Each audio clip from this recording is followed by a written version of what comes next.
Seja bem-vindo ao Gallagher Cast. Se você acha que o universo de seguros é complicado, este podcast vai te provar que, na verdade, o seguro é sinônimo de planejamento, gestão de risco e proteção. Gallagher Cast, disponível nos canais da Gallagher Brasil, no YouTube e Spotify.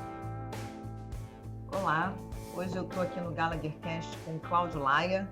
Cláudio é o gerente comercial da Filial Rio, um dos primeiros desde que a gente iniciou a operação no Brasil, né? E eu trouxe o Cláudio hoje para me ajudar a entender um pouco sobre seguro de vida em plano sucessório das empresas. E uma outra pecinha-chave aí que se chama Key Person Insurance, quer dizer, o seguro de pessoa-chave. Então eu vou fazer um bate-papo aqui com o Cláudio para ele me explicar um pouquinho a diferença entre essas duas modalidades de seguro. Cláudio, bom dia. Bom dia, obrigado. Bom dia, pessoal. É uma honra estar aqui, um prazer poder participar do Gallagher Cast. É uma iniciativa muito boa, fico muito feliz em poder levar conhecimento para as pessoas que nos assistem e também poder falar um pouquinho mais da Gallagher e das soluções que a gente tem. Então vamos lá. Quero entender um pouco o papel do seguro de vida no planejamento sucessório empresarial. Posso dizer para você que é um papel muito relevante e é uma questão pouco abordada, muitas das vezes por empresas, principalmente empresas de pequeno e médio portes, empresas de sócios, né, na sua grande maioria. Ela é uma ferramenta de segurança financeira, tá?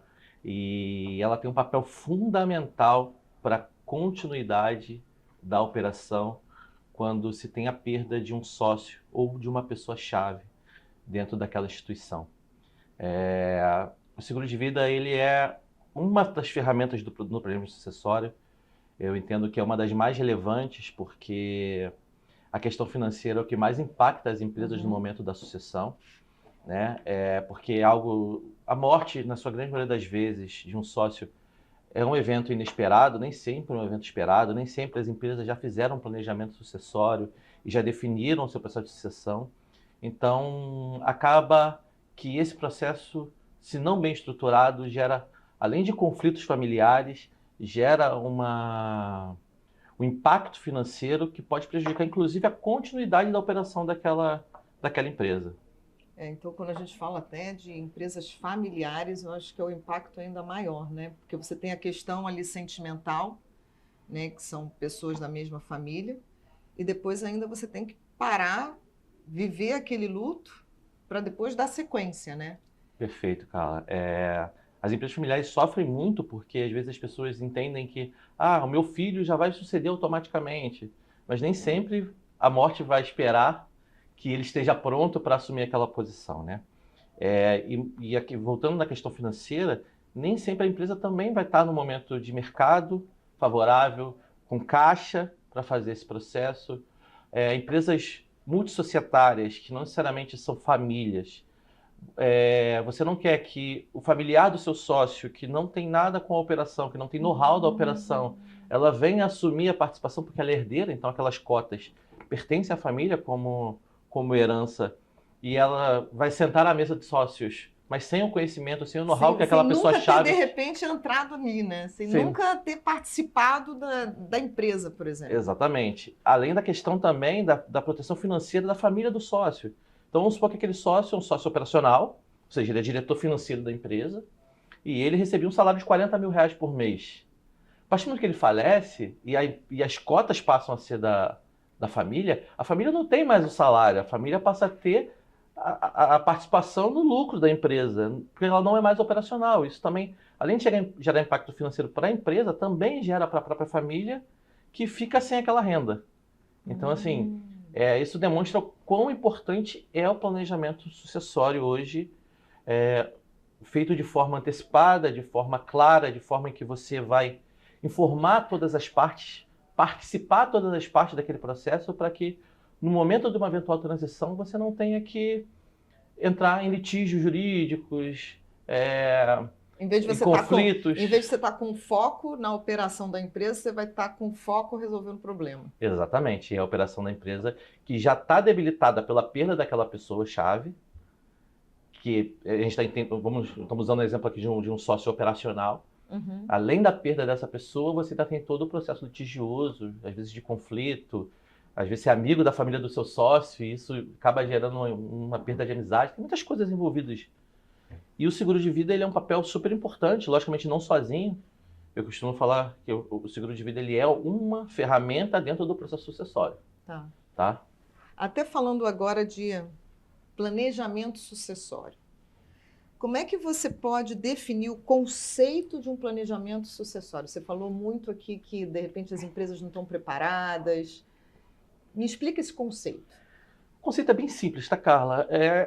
Na verdade, o próprio nome ele já é muito subjetivo, mas é uma forma de você planejar e preparar a transferência de liderança daquela empresa.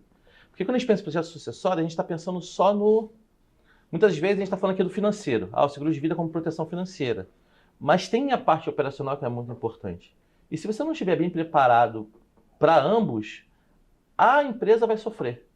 A operação daquela empresa que durou anos para ser construída, muito suor, muita dedicação de todos os sócios, acaba se perdendo em poucos meses a depender desse planejamento. Então, preparar a transferência da liderança, como vai ficar o patrimônio, de que forma vai ser remunerado a família do sócio que veio a falecer. A gente vai considerar o valor da cota, a gente vai considerar o valor de mercado, a gente vai considerar, por exemplo, se nós fôssemos liquidar a empresa hoje, quanto que ela valia no mercado e como fica imobilizado. A gente vai considerar a depreciação frente ao valor de compra. Então, tem muitos detalhes dentro do planejamento sucessório que precisa ter várias partes envolvidas. Primeiramente, lógico, os sócios precisam tomar essa decisão de iniciar. A parte contábil, que é super importante, a parte jurídica e a parte securitária, que é a parte que a Gallagher hoje dá o suporte. Então, precisa sim um planejamento. Parece mais complexo do que é, na verdade. Na prática, você precisa simplesmente definir regras e fazer constar isso em contrato. Seja um acordo entre sócios, seja no próprio contrato social, uma cláusula que já define o que será feito com as cotas do sócio que vier a falecer. Você sabe o que você está falando? Eu acho que a maior sensibilidade das pessoas é falar sobre a morte. Sim. Né? Porque eu acho que no mercado de seguros todo mundo fala sobre situações que a gente não quer passar. Né? Então, a gente não quer passar por um roubo de automóvel, a gente não quer passar por uma casa pegando fogo. A gente sempre acha que isso nunca vai acontecer com a gente. Sim. Né? Então, é uma dificuldade muito grande, eu acho, que da pessoa falar sobre situações de incertezas. Né? Mas que, na verdade, a morte é a única coisa muito certa. Né? Eu diria que é a única certeza que nós temos na vida. Que a gente tem na vida. Então, assim, como é que você consegue introduzir esse tipo de assunto tão sensível, né? Porque é sensível, você falar, então, você já pensou no... Eu até, pessoalmente falando, eu fui conversar isso com a minha família. Pai, vamos conversar sobre planejamento não sucessório, mas, né, meus pais já estão chegando a uma idade e eu sinto que meu pai não quer falar sobre o assunto. Sabe? Não, você está querendo que eu morra, né? Porque tem sempre aquela coisa assim... não é questão disso, é como você falou, é ter um planejamento. Caso aconteça, como é que a gente vai estar melhor preparado para essa situação? Então, como é que você entende que é a melhor forma da gente introduzir? Porque aqui, na verdade, eu estou comentando assim um pouco de sócios. Tem um sócio que pensa melhor, tem outro sócio que não quer falar sobre o tema. Então, como é que você tenta abrir uma conversa para se conversar sobre algo tão delicado? Vou contar um pouquinho, uma ótima pergunta, na verdade. Vou falar um pouquinho da minha experiência em alguns processos. Sempre é importante, você citou a família, sempre é importante os filhos, principalmente, que já estão numa idade mais madura, que têm uma visão mais ampla de mercado, estão mais atualizados muitas das vezes, abordar esse tema em casa, mas nem sempre é fácil abordar esse tema Nem sempre a pessoa leva isso por um bom lado, vai ter a mesma visão, vai achar que você já está de olho na minha herança. Isso a gente cansa de ver isso, mas eu, por experiência, entendo que o melhor momento é sempre quando a gente está falando dos benefícios corporativos daquela empresa. E a gente traz esse benefício também, porque assim, a gente está falando de benefícios seguráveis, né? Uhum. Então, quando a gente fala de plano de saúde, a gente fala de plano odontológico, a gente fala de seguro de vida em grupo para os funcionários, que a maioria das empresas tem, se preocupam com isso, é o principal momento para a gente também abordar a parte do seguro de sucessão, que a gente já pode falar que é um seguro barato, não é um seguro caro, tá? É um produto já bem consolidado no mercado, não é um produto novo, é um produto que se fala pouco, mas é o momento de você tratar desse assunto de maneira mais profissional e menos pessoal. Eu acho que a entrada do assunto, quando ele está num aspecto mais profissional, num ambiente mais profissional, que é dentro da própria empresa, e que essa coisa parte de quem cuida da área de seguros, que o dono olha para aquela pessoa como uma pessoa especialista em riscos, ele vai olhar de forma diferente. Então, assim, não a pessoa que abordou, necessariamente ela é o herdeira. Entendi. Ela está preocupada com a sucessão da empresa porque ela conhece a operação da empresa. E a gente consegue oferecer muito isso para os nossos clientes, levantar essa bandeira dos nossos clientes, porque a gente está no dia a dia deles. Então, a maioria dos nossos clientes, hoje são clientes de sucessão, eles são nossos clientes também nos benefícios corporativos, na grande maioria das vezes, nos demais benefícios. E a gente conhecendo a operação da empresa, enxergando as fragilidades, como consultoria de risco, que nós somos na nossa essência, nós vamos sempre abordar o cliente e falar, olha, eu sinto que tem uma brecha aqui, que uma lacuna precisa ser conversada, que né? precisa ser conversada, que pode ser preenchida com o seguro. Então eu tive um cliente, vou dar um exemplo, um cliente que a gente conversando, a gente refez todo o programa de benefícios dele e ele percebeu essa lacuna uma vez que a operação dele mudou. A empresa dele tinha uma operação onde o sócio majoritário era uma empresa de fora do país, estrangeira, que decidiu, por questões de planejamento estratégico, encerrar as operações no Brasil, a empresa no Brasil saudável, rodando muito bem operacionalmente, e eles decidiram por encerrar a operação no Brasil. As pessoas-chave dessa empresa, os sócios que eram sócios minoritários, e que nem todos eram, na verdade, que se tornaram sócios depois, mas a maioria eram sócios minoritários, mas que eram operacionais, pessoas-chave dessa empresa, decidiram se unir e comprar a participação da empresa estrangeira para não encerrar a operação no Brasil. Isso virou uma grande oportunidade, mas ao mesmo tempo também virou um grande risco. Eu tenho vários sócios operacionais, pessoas-chaves, que aportaram capital, que são essenciais para a operação da empresa, e hoje você passa a ter um risco que antes você não tinha. Mudou até a essência da companhia, né? Mudou a essência da companhia, que tinha um sócio pessoa jurídica estrangeiro e que aportava capital. Se você tivesse uma operação ruim, se você tivesse a perda de um sócio, ela contrataria uma outra pessoa de mercado. Mas quando você vai para uma empresa, para ser uma empresa nacional com 5 ou 6 sócios, no caso deles são 6 sócios, a coisa mudou de figura. Então entendeu-se que, considerando o valor de mercado, tinha sócios com capital de 5 milhões de reais a serem pagos a título de valor de mercado. Entendi. Então, nós auxiliamos na parte do seguro e também na parte do entendimento de como funciona isso. Houve um acordo entre os sócios, fizeram um contrato de acordo entre os sócios, onde já definiram que, no caso de falecimento de uma dessas pessoas, obrigatoriamente a empresa compraria as cotas do familiar, do herdeiro, para que esse herdeiro não viesse assumir posições operacionais da empresa, até porque ele não necessariamente teria a expertise e o know-how para aquilo. Só que pensa que quando você define um acordo desses sócios, você assume um risco gigantesco. Então vamos falar de 5 milhões de reais e você tem 2 sócios viajando para visitar um cliente de carro e Deus me livre e guarde, acontece um acidente. E a empresa do dia para o outro tem que desembolsar 10 milhões de reais numa operação. Para comprar aquela participação. Para comprar a participação, porque já está acordado no contrato que obrigatoriamente você tem que comprar. Então, ou seja, o seguro ele vem nessa linha de dar essa proteção financeira, mas é necessário que o primeiro passo seja dado internamente, se pensar nos riscos, fazer um acordo entre os sócios e a partir disso o seguro entrar como uma ferramenta de proteção financeira. Perfeito. E aí você está falando, né, do papel do acordo contratual entre os sócios. Foi exatamente isso que você colocou. Então, se a gente consegue fazer essa avaliação de risco, né, de que vamos pensar se um dos sócios aqui vem a falecer, a gente já tem um acordo de que a gente compra essa participação. Como é que entra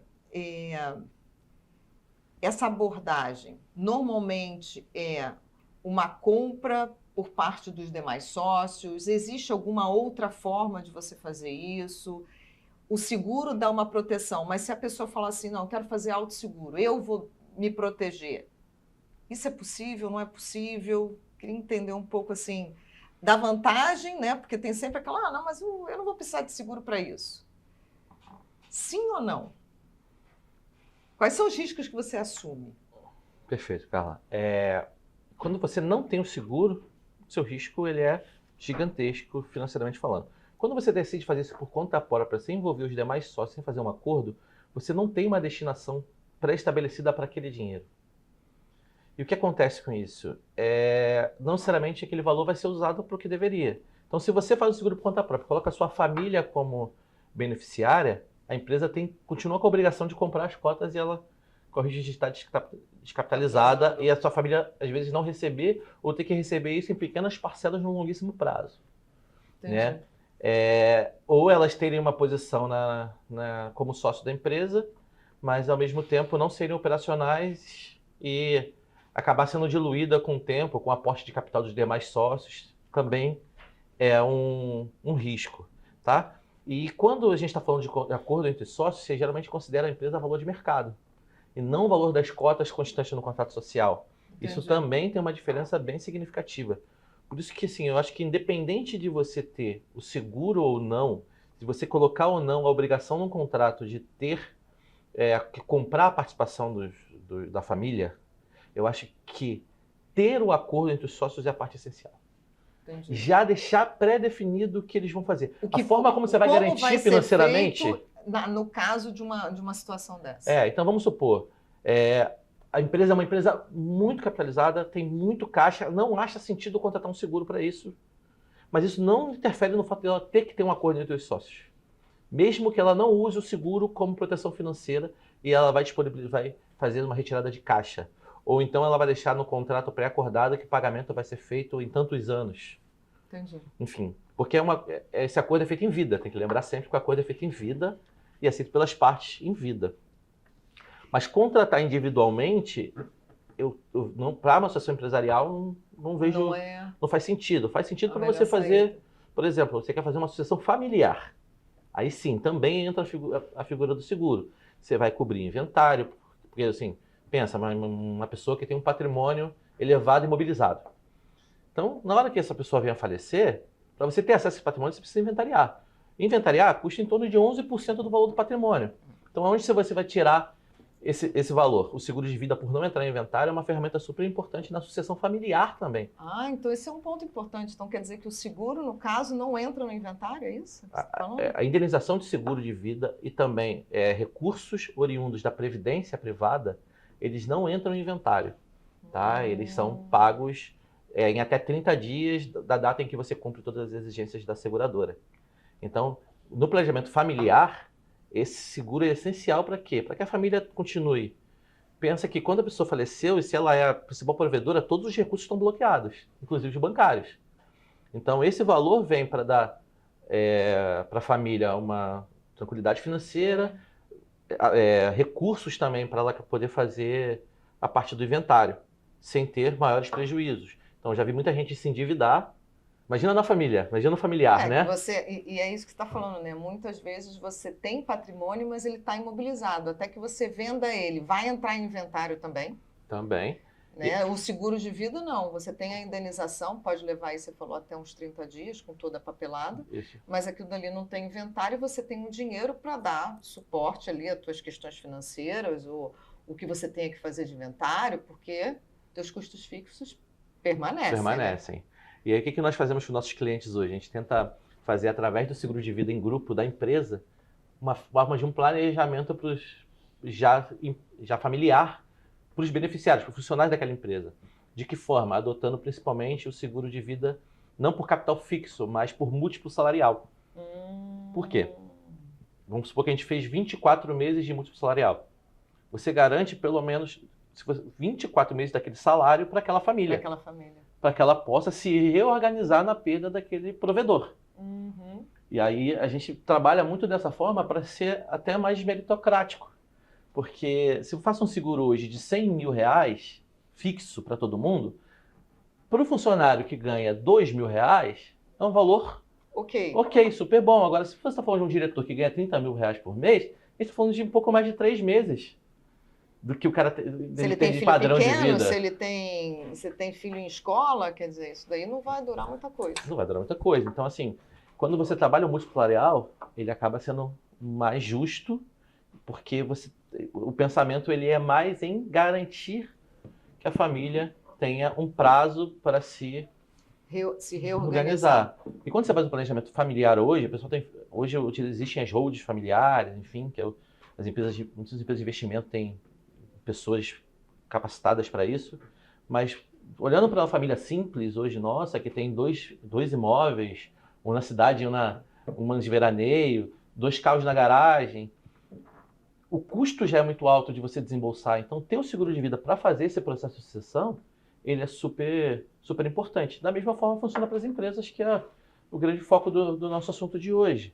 Então, assim, as empresas precisam pensar o que vai acontecer e como lidar quando isso acontecer e se prevenir. Isso é muito mais barato se prevenir, essa é uma questão. Eu acho que é isso. Um ponto que eu vejo assim que o mercado, eu já estou no mercado há quase 30 anos, a gente vê muito as empresas dando como benefício seguro-saúde, seguro-dental. Mas eu acho que as pessoas, quando aceitam o emprego, elas não percebem muito o valor do seguro de vida oferecido pela empresa, né? Senão você está falando que, na verdade, quem é o estipulante é a empresa, né? O empregador, que oferece o seguro de vida para os seus colaboradores como benefício, mas eu não sei se as pessoas percebem o valor de um seguro de vida, né? Que hoje não é mais... Porque, assim, eu lembro que quando eu entrei, o pessoal olhava muito o seguro de vida como um seguro de morte, né? Então, eu acho que... Vou sair até um pouco aqui do nosso foco, porque eu acho que eu vejo que o produto seguro de vida evoluiu muito nos últimos anos, né? Então, assim, fugindo um pouquinho do que a gente tinha aqui, mas eu acho que é um tema interessante se falar. Eu, como hoje colaboradora, né, da Gallagher, eu tenho um seguro de vida, que tem os meus filhos, no caso eu defini meus filhos com uma percentual como beneficiários. Mas seguro de vida não é só na hora que você morre, né? Eu acho que tem outras formas de você também recuperar esse seguro de vida, né? Os benefícios do seguro de vida. Em vida.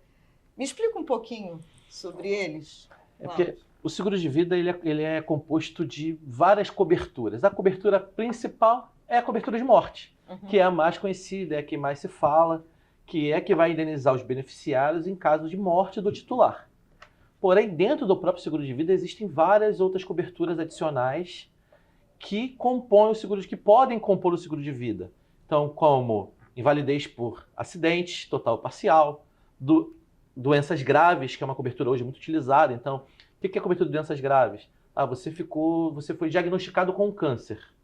Você recebe uma indenização por esse diagnóstico, por conta desse diagnóstico, do valor pré-definido já na hora da contratação. Entendi. Por que esse valor? Esse valor te ajuda a cobrir custos, às vezes tratamento, às vezes viagem para você fazer um tratamento melhor em outro estado, em outro país. Ele pode ser considerado como um complementar ao seguro-saúde? Porque dentro do seguro-saúde você vai ter lá os tratamentos, mas você também pode recuperar ele em vida para suportar alguns outros gastos que não estejam estipulados no seguro-saúde. Sim, pensa. Outra coisa, a gente está olhando para uma pessoa CLT, vamos olhar para um profissional liberal que vai deixar de ter renda, um médico, por exemplo, que vai deixar de ter renda durante aquele período. Aí tem outra cobertura do seguro, que é mais dentro do seguro individual, que é o seguro de perda de renda, que também pode contratar em caso de afastamento, até 365 dias ele recebe uma indenização mensal no valor contratado. Então se soma um ao outro. Entendi. Então assim, fora isso você tem assistência funeral familiar, que assim, só quem já precisou utilizar sabe quão é importante, uma cobertura super barata. Então, assim, o seguro de vida, ele não é só para a morte. Na verdade, ele tem mais coberturas para a vida do que para a morte. Então hoje você tem as assistências também. Por exemplo, você tem assistência hoje para adequação de casa e carro. Então, em caso de você ficar inválido parcial totalmente, você tem uma indenização para você fazer uma adaptação do seu carro, adaptar a sua casa. Você, vamos supor que você se tornou um cadeirante. Então você tem uma indenização para você fazer uma adaptação na sua casa, colocar uma rampa para que você possa entrar, fazer uma reforma para fazer um quarto no andar de baixo, para você não ter, já que você não pode mais subir as escadas, ou o próprio carro, enfim. Eu já vi também seguro de vida que também cobre alguma questão com o seu pet. Assistência pet. Assistência pet, né? É como eu já se vi fosse uma seguradora que oferece isso. Essas assistências, elas estão cada dia mais sendo agregadas ao seguro de vida, principalmente no seguro de vida individual. Elas vão muito em linha também do que aconteceu com o seguro residencial, que foi se agregando várias outras assistências para que você torne o produto mais atrativo e mais abrangente, porque é um seguro que você tem pouca utilização das coberturas em si, mas assistências você dá mais a sensação de que faz sentido você pagar aquilo. Então hoje, em vez de você pagar um plano de saúde pet... Porque você está pet, usando enquanto você está pagando, né? Porque exatamente. Eu acho que a sensação que as pessoas têm é que quando você contrata uma apólice de seguro, você só vai usar ela quando você tiver algum sinistro, vamos dizer assim. Mas quando você tem assistência agregada, eu mesmo, né? No residencial, eu estou sempre pegando o encanador, ou o cara que conserta o eletrodoméstico. Então, assim, você sente que você está pagando por algo que você está usufruindo do benefício. Exatamente. E que também tira um pouco do foco dessa questão da morte. Né? Tira um pouco do foco só nessa parte. Entendi. Tem mais atrativos. Mas essa questão de não falar de morte é uma questão cultural do brasileiro.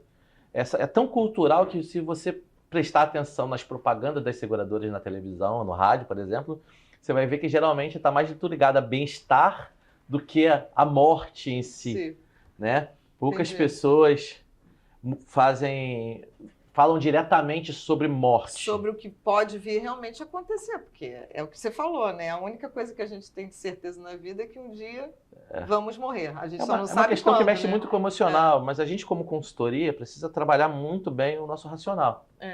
Né? E trabalhar o racional dos nossos clientes, ser franco, ser direto, falar abertamente, explicar os riscos, mostrar nossos cases. Eu acho que tudo isso faz grande diferença. E eu acho que a pessoa que tem o mínimo de dúvida precisa procurar um profissional, sentar e conversar, entender os seus verdadeiros riscos, sentar com o seu advogado, sentar com o seu advogado. Não precisa ir para ser corretora, senta com o seu advogado, entende quais são os riscos da sua sucessão e a partir dali inicia seu planejamento sucessório e utiliza o seguro de vida como uma forma barata de você cumprir a parte financeira, se resguardar. Se resguardar. Aí, voltando um pouco ali no nosso tema, o que é o Key Person Insurance? Né? No brasileiro, no português, claro, o que é o seguro da pessoa-chave? O seguro da pessoa-chave, ele nada se diferencia do que a gente vem falando até aqui. Ele também é uma ferramenta de sucessão, mas geralmente ele é muito voltado para uma pessoa, não para um grupo de sócios, mas para uma pessoa específica da organização. Eu sempre uso como exemplo uma empresa, por exemplo, que o contador. É um contador que ele criou a empresa do zero. Essa empresa cresceu, ele tem alguns outros contadores, mas ele tem os principais clientes com ele, que é a pessoa de confiança. E ele tem uma empresa consolidada há anos, há 30 anos. E o que aconteceria com a perda dessa pessoa-chave? O que aconteceria com a organização na perda dessa pessoa-chave? Como seria a continuidade do negócio? Né? Estaria muito em risco a continuidade do negócio. Porque estava tudo com ele, né? Exatamente. Ele era o especialista, ele era o cara que tinha os principais clientes, que todos os clientes confiavam nele há um longo tempo. E pensa, isso afeta muito mais a empresa de prestação de serviço, né? Porque quando você vai para uma empresa mais industrializada, você tem os equipamentos, maquinários, você tem um processo pré-definido já, é muito mais fácil você dar continuidade do que uma empresa de prestação de serviço, como o exemplo do contador que eu utilizei. Então, essa indenização, diferentemente do seguro de vida individual que nós estamos falando, não é para a família, ela é para a empresa. Entendi. Tá? Para quê? Para que a empresa tenha fôlego financeiro. Lembre-se que sempre o seguro de vida nesse cenário ele vai vir como uma proteção financeira, uma ferramenta de proteção financeira. Para que vai dar na verdade, para os herdeiros, capital, caixa, para que eles planejem a continuidade do negócio. Entendi. seja contratando um profissional de mercado, seja ter tempo para negociar, para vender a empresa para uma outra empresa, seja, enfim, eles precisam... Então, porque pensa, você perdeu a pessoa-chave. Você perdeu a pessoa-chave, você corre o risco de perder clientes se você não trouxer o profissional à altura. E às vezes você não tem caixa para isso. E às vezes o herdeiro não está ainda preparado para assumir aquela posição, exatamente. Né? Então, está ali ainda num processo de treinamento, vamos dizer assim, amadurecimento. Ele tem, então, exatamente. E ele tem a mesma função da sucessão empresarial. Ele também é uma sucessão empresarial, mas geralmente voltada para um indivíduo, pessoa-chave, e que também precisa estar pré-determinado para como vai ser utilizado aquele recurso. Entendi. Isso precisa estar pré-determinado em contrato para que você garanta que a sucessão seja bem sucedida. Senão esse dinheiro fica livre e pode ser usado para qualquer outro recurso que não aquele para qual ele foi contratado, para que ele foi destinado. Então, Cláudio, você está querendo... O que a gente pode dizer é o seguinte, esses dois seguros, né, o seguro de vida com planejamento sucessório, o seguro de key person, dependendo da natureza da empresa ou dependendo dos interesses de como a empresa quer se prevenir, você pode ter as duas modalidades numa mesma empresa?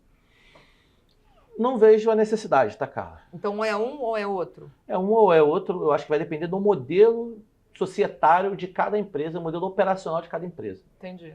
Tá? Se você tem uma empresa multissocietária, o planejamento sucessório ele vai cumprir as mesmas funções. Entendi. Então, agora vamos supor, se essa key person não for parte societária, de repente você vê a possibilidade de ter as duas contratações? Faz sentido, a depender do... Pode não acontecer, né? Porque normalmente, vamos dizer que a pessoa que fundou, que foi o exemplo do contador, essa pessoa é a pessoa principal, ela tende a ser a majoritária, então ela tem uma participação grande na empresa.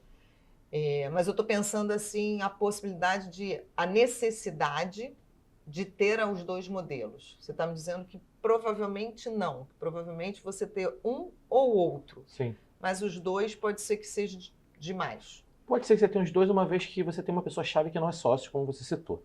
É um cenário que acontece não com muita frequência, porque geralmente quando você tem um profissional desse tamanho, ou ele já é sócio, você vai dar para ele uma participação societária até para você reter esse talento. Mas quando você está falando, por exemplo, de profissões muito específicas, com especialidades muito específicas, esse seguro pode ser importante. Para que você tenha fôlego financeiro e a capital para trazer um profissional à altura. Que às vezes é uma contratação muito difícil, você precisa tirar esse profissional de um outro lugar e você não tem, por exemplo, vamos supor que você não tem margem hoje de aumento de salário. Então a gente tem os profissionais com a mesma linha de salário. Então você pode usar esse valor como um bônus de contratação, uma espécie de luvas. Utiliza-se muito no mercado quando você está falando de C-Level. Então assim, dependendo do planejamento, que eu falo sempre, o planejamento é que vem primeiro. Né? A depender do planejamento, os dois podem atuar juntos sem problema nenhum. Entendi. Tá? Então, assim, é aquilo, né? Se você é um empresário, se você é sócio, tem o seu advogado, conversem, debatam. Porque, assim, como o Cláudio comentou, né? O planejamento é o mais importante. Nem que você se planeje que você não quer bancar, que você quer bancar esse risco, você não quer contratar o seguro, mas aí todo mundo está ali sabendo de que se não contratar, vai ter um risco lá na frente que você vai ter que assumir. Exatamente. Né? Mas aí você se planejou para não ter esse seguro e na hora que vier a situação, você vai aceitar ela e vai enfrentar ela sem o seguro. Exatamente. E é importante citar também, Carla, um fato super importante, que a gente nem sempre você vai deixar esse problema para alguém. O seguro de vida de sucessão empresarial, ele também cobre PA, a invalidez parcial ou total por acidente. Então, não necessariamente somente em caso de morte. Pode ser uma invalidez permanente. Que a pessoa fica incapacitada de trabalhar. E aí o que acontece? Ela também vai deixar de estar cumprindo o seu papel operacional da empresa. Vai ser uma perda importante. E também pode definir que o contrato pode definir que em caso de invalidez total e permanente, que impossibilite aquele sócio a continuar na empresa, liderando a empresa? Ou liderando ou cumprindo o papel dele dentro de uma diretoria, como uma pasta específica, que a empresa também tem que comprar as cotas desse sócio. O seguro também vai cobrir essa parte. Situação. E tem uma questão importante também de falar, que tem uma questão fiscal envolvida, que, por exemplo, empresas de lucro real podem deduzir do IR pessoa jurídica o custo com o seguro de sucessão empresarial também. Porque ele consta também como um benefício. Então, ele também é uma despesa que ele pode colocar dentro de uma dedução. De dedução na empresa, no Isso, caso de então, lucro real. A empresa de lucro real. Empresa de lucro real. É porque as demais categorias não são não entram as despesas, né? A gente está falando de mais de faturamento. Entendi. Mas entra, e muito importante também, que a indenização, que a empresa recebe, ela pode não ser tributada. Tá? Então, quer dizer, ela pode ter a dedução e pode não ter a tributação. No recebimento do benefício. Entendi. Tá? A justiça hoje, o judiciário já tem aceitado que quando está previsto em contrato que a destinação daquele dinheiro e ele é destinado para aquilo especificamente, para comprar, por exemplo, a cota da família, isso não pode ser considerado como ganho de capital ou como aumento, por exemplo, de patrimônio, aumento de lucro. Então, na verdade, deduz-se essa entrada, inclusive empresas de lucro presumido, e esse valor não é tributado. Então, o que faz uma diferença ainda maior no ganho. Então, você tem o benefício fiscal... E depois você tem a não tributação. A não tributação. Você tem dois benefícios aí, na entrada e na contratação e também no recebimento da indenização. Bom, uma aula aqui de seguro de vida. Bom, Cláudio, acho que é isso. Agradeço aqui a sua participação. Eu que agradeço. E precisando de mais informações, querendo saber mais, busca a gente, que a gente vai estar aqui pronto para tirar suas dúvidas. Bom, pessoal, obrigado. Obrigado, Carla, pela oportunidade e sucesso para nós. Obrigada. Tchau.